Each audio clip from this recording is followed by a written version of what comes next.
হাজোৰ হেলচাত ৰক্ষকেই ভক্ষক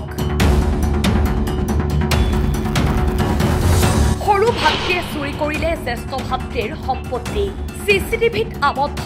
চুৰিকাণ্ডৰ দৃশ্য কিমান বিশ্বাসঘাতক হলে এজন ভাইকে চুৰি কৰিব পাৰে নিজৰ ভাতৃৰ ঘৰত জ্যেষ্ঠ ভাতৃৰ ঘৰত চুৰি কৰি বিপদত পৰিল সৰু ভাতৃ চিচিটিভিত আবদ্ধ সমগ্ৰ চুৰিকাণ্ডৰ দৃশ্য সভ্য সমাজক লজ্জানত কৰা ঘটনাই জোকাৰি গৈছে হাজোৰ হেলচা জ্যেষ্ঠ ভাতৃ হাফিজ আলীৰ ঘৰত চাফাই চলালে কনিষ্ঠ ভাতৃ মতিউৰ ৰহমানে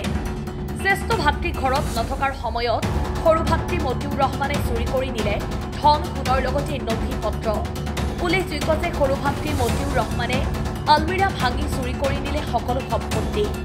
আনহাতে ঘৰত আহি উপস্থিত হৈ সমগ্ৰ পৰিৱেশ দেখা পাই জ্যেষ্ঠ ভাতৃয়ে সমগ্ৰ পৰিৱেশ অধ্যয়ন কৰে চিচিটিভি কেমেৰাত চিচিটিভিৰ ফুটেজ চাই হতভম্ব হৈ পৰে ঘৰৰ গৰাকী তথা জ্যেষ্ঠ ভাতৃ হাফিজ আলী নিজ সৰু ভাতৃ মতিউৰ ৰহমানক চোৰৰ ৰূপত দেখি লাজত ভাঙি পৰিছে জ্যেষ্ঠ ভাতৃ সমুদায় ঘটনা সন্দৰ্ভত হাজো আৰক্ষীত ৰুজু কৰিছে এক গোচৰৰ ভিত্তিত সৰু ভাতৃয়ে হাজো আৰক্ষীত আত্মসমৰ্পণ কৰি কিছু সামগ্ৰী উভতাই দিছে যদিও এতিয়াও বহু সামগ্ৰী ঘূৰাই পোৱা নাই জ্যেষ্ঠ ভাতৃয়ে সম্পত্তিৰ লোভত ভাতৃৰ ঘৰত ভাতৃয়ে চলোৱা এনে অপকৰ্মৰ বাবেই আজি চৰম লাজ পাইছে জ্যেষ্ঠ ভাতৃ হাফিজ আলীয়ে ঘটনাটো ঘটিছিল মোৰ যোৱা 13 তাৰিখ জুনৰ মই ৰাতিপুৱা 10টা বজাত মই গুৱাহাটীলৈ গুচি গ'লোঁ মোৰ মা অকলে থাকে ঘৰত কোন জায়গা এইটো হাজো হেলাচা মাই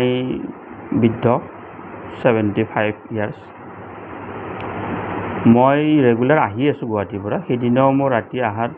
প্ৰায় 10টামান বাজিছিলে 10 বজাত মই আহি ঘৰত সোমাই মই কাপোৰখিনি সলাই মই যেতিয়া ড্ৰয়াৰ খুলিব গৈছিলোঁ তেতিয়া মই হঠাৎ চকু পৰিল মোৰ এই ৰুমটোৰ মাজত ছাইডত থকা মোৰ যিটো শ্ব'কেছ প্ৰথম দুৱাৰখন খোলা আছিলে তেতিয়া মই দৰ্জাখন নালাৰি ছেকেণ্ডখন মই চাব গ'লোঁ ছেকেণ্ডখনো একে খোলা আছিলে লকটো বেন হৈ গৈছে দৰ্জাটো খোলা আছিলে তেতিয়া মই মাৰ ওচৰলৈ গৈছিলোঁ গৈ মাক সুধিলোঁ মা শ্ব'কেছটো কোনে খুলিলে তেতিয়া মায়ে মোক কৈছিলে যে মইতো তাত সোমোৱা নাই মই খোলাও নাই কোনে খুলিব কোনো মানুহ অহাও নাই তেতিয়া মই আহি নেক্সট বাৰ আকৌ শ্ব'কেছৰ দৰ্জাটো খুলি চাওঁ যদি প্ৰথম দৰ্জাখনত যিখিনি মোৰ মানে সা সামগ্ৰী আছিল অৰ্থাৎ মই সোণাইখোৱাৰ বেংকৰ পৰা এজন মানুহক দিবৰ কাৰণে 5 লাখ টকা উলিয়াই আনিছিলোঁ দুদিন আগত সেইটো কেছ আছিলে মই শনিবাৰে মানুহজনে মোৰ তাত পইচাটো নিব অহাৰ কথা আছিলে আৰু তাত মোৰ সেই সৰু সৰু আপোনাৰ দোকানত কিনিব পোৱা চিলিণ্ডাৰ মাটিৰ চিলিণ্ডাৰ পইচা জমা থোৱা সেই 5টা চিলিণ্ডাৰ মোৰ ফুল আছিলে পইচা 500 টকীয়াও আছিল 100 টকীয়াও আছিল খুচুৰাও আছিল 10 টকীয়া 5 টকীয়া এনে ধৰণৰ ফুল মানে 5টা চিলিণ্ডাৰ আছিলে তাত একেলগে মই জাপি ৰাখিছিলোঁ তাৰে লগত মোৰ এটা পেকেট আছিলে সেই পেকেটটোত মোৰ ল'ৰাৰ এটা আঙুঠি মোৰ এটা আঙুঠি সোণৰ আৰু এটা চেইন আছিলে এইখিনি বস্তু আছিল মোৰ প্ৰথম দুৱাৰটোত আৰু ছেকেণ্ড দুৱাৰটোত আছিল মোৰ ঘৰৰ মাটিৰ কাগজ ফাইল মই পঢ়া ফাইল মোৰ ডকুমেণ্টছ মোৰ ল'ৰাৰ ডকুমেণ্টছ তাৰপিছত মোৰ ঘৰৰ যিবিলাক সা সম্পত্তি আছিল তাৰে কিছুমান ফাইল আৰু মই কিছুমান মাটি কিনা বেচাৰ আৰু তেনেকুৱা ধৰণৰ এগ্ৰিমেণ্ট ফাইল বা মই চেল পাৰমিশ্যন যিবিলাক কৰিছোঁ মোৰ মাটিৰ বা কিনাৰ সেইবোৰ চেল পাৰমিশ্যন বা বাটোৱাৰা কৰা বা নামজাৰি কৰা মোৰ যিখিনি নিজে যাব দিয়া আৰু প্ৰায় মই শিল বালিৰো ছাপ্লাই কৰিছিলোঁ তাৰো কিছুমান ডকুমেণ্টছ আছিলে সেইবিলাক একো ডকুমেণ্টছ মোৰ ঘৰত নাই গোটেইখিনি তেওঁ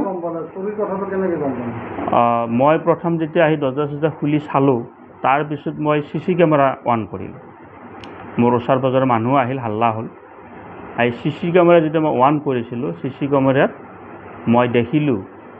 মোৰ ভাইটি নিজৰ ভাইটি এটাই দেউতা ভাইটিও মোৰ এজনে মতিউৰ ৰহমান মোৰ সৰু ভাই তেওঁ মোৰ পিছফালৰ বিল্ডিঙৰ তলেৰে আহি মোৰ সেই মা থকা ৰুমখনৰ দৰ্জাটো খোলা আছিল ৰুমটোৰ সেই দৰ্জাখনেৰে প্ৰৱেশ কৰি চিধা গোটেই দৰ্জা খোলা আছিল ভিতৰে ভিতৰে বাকী মোৰ আগ চাইড চব বন্ধ আছিলে সেই দৰ্জাৰে আহি যেতিয়া মই ভিডিঅ' দেখি আছিলোঁ এইটো দৰ্জা খুলিছে সেইটো দৰ্জা খুলিছে বস্তুবোৰ বহি বহি ভৰাইছে মোৰ সামগ্ৰীখিনি বা সেইটো দৰ্জা খুলি গোটাই ফাইলবোৰ হাতেৰে আনি বস্তাত ভৰাইছে এইটো বহি বহি বস্তাত ভৰাইছে বিছনাত উঠি মোৰ চাৰ্জাৰ ওপৰৰ পৰা দুটা মই গামোচাৰে বান্ধি থৈছিলোঁ পুৰণা মানে ফাইলবিলাক আজি 15 বছৰ 20 বছৰ আগৰ ফাইল সেইবিলাক নমাই বস্তাত ভৰাইছে ভৰাই তেওঁ কান্ধত লৈ আহা দৰ্জাৰে ওলাই গুচি গৈছে এটা কথা কৈছোঁ লাজ লাগে তো মই যেতিয়া চিচি কেমেৰাত মোৰ ভাইটিক দেখিছিলোঁ তেতিয়া মই নিজে মাত মাতিব পৰা নাছিলোঁ মোৰ মাতটো বন্ধ হৈ গৈছিল লাজটোতো লাগাটো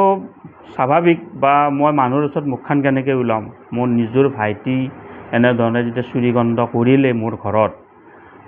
গতিকে মই খুব লাজ পাইছিলোঁ আৰু লগতে মোৰ মাত হেৰাই গৈছিলে যে এনেকুৱা ধৰণৰ কথা তেওঁ বা এনেকুৱা ঘটনা তেওঁ কিয় ঘটালে এনেকুৱা এটা মোৰ খুব চিন্তাও মই কিছু সময় মানে মই নিজৰ এটাই মা এটাই দেউতা আমাৰ এটা আৰু ভাইটিও মোৰ এজনেই তেওঁ বেলেগ হৈ গৈছে তেওঁৰ ঘৰ বেলেগ মোৰ কাষতে লগালগি তাৰ পৰাই তেওঁ মোৰ বাউণ্ডাৰী ৱাল পাৰ হৈ আহিছে আহি পেলাই তেওঁ সেই নেকি ধৰণে আহি মোৰ এই কামটো কৰিলে মোৰ লাজ লাগি মই সিদিনাই 13 তাৰিখে উপায়হীন হৈ তেওঁক সুধিবও নোৱাৰোঁ যে তই কিয় চুৰ কৰিলি বুলি মই ৰাতিয়ে 2টা বজাত গৈ 13 তাৰিখে হাজো থানাত মই এফআইআৰ কৰিছিলোঁ যেতিয়া মই থানাত গৈছিলোঁ থানাত মানুহ নাছিলে দুটা পাৰ্টি বেলেগ বেলেগ জেগাত গৈছিলে ডিউটিত খালি এজনে মই এপি পাইছিলোঁ তেখেতে ক'লে যে এজাহাৰখন লিখি দিয়ক আমাৰ পাৰ্টি যদি এতিয়া আহে এতিয়া যাব নহ'লে ৰাতিপুৱা যাব তেতিয়া মই এজাহাৰ লিখি প্ৰায় 3টা মানলৈকে মই থানাত ৰখিছিলোঁ কিন্তু পাৰ্টি অহা নাছিলে নাহাত তেওঁ ক'লে যে এতিয়া যাওক ৰাতিপুৱা আপুনি আহক তেতিয়া মই ৰাতিপুৱা আকৌ 9টা বজাত মই হাজো থানালৈ গ'লোঁ যোৱাত আমাৰ এই আয়ু নয়নমণি ডেকা ছাৰে মোক ক'লে যে এতিয়া ভিডিঅ'টো মই দিলোঁ চোৰৰ যিটো ভিডিঅ' চিচি কেমেৰাৰ ফুটেজ সেইটো মই ছাৰক দিলোঁ দিয়াৰ পিছত ছাৰে আছামিক অৰ্থাৎ মতিউৰ ৰহমানক ক'ত আছে মোক সুধিছিলে মই যেতিয়া কৈছিলোঁ যে ৰাতিপুৱা 9টা বজাত তেওঁ গাড়ী লৈ পলাল বৰ্তমান ঘৰত নাই তেতিয়া মোক আয়ু ছাৰে ক'লে যে এতিয়া ক'ত আছে তেওঁ সেই অনুসন্ধানটো লওক আমি তাৰ পৰাই উঠাই আনিম এতিয়া মই এইফালে পইচাৰ চিন্তাত আছোঁ মোৰ বস্তু সামগ্ৰীৰ চিন্তাত আছোঁ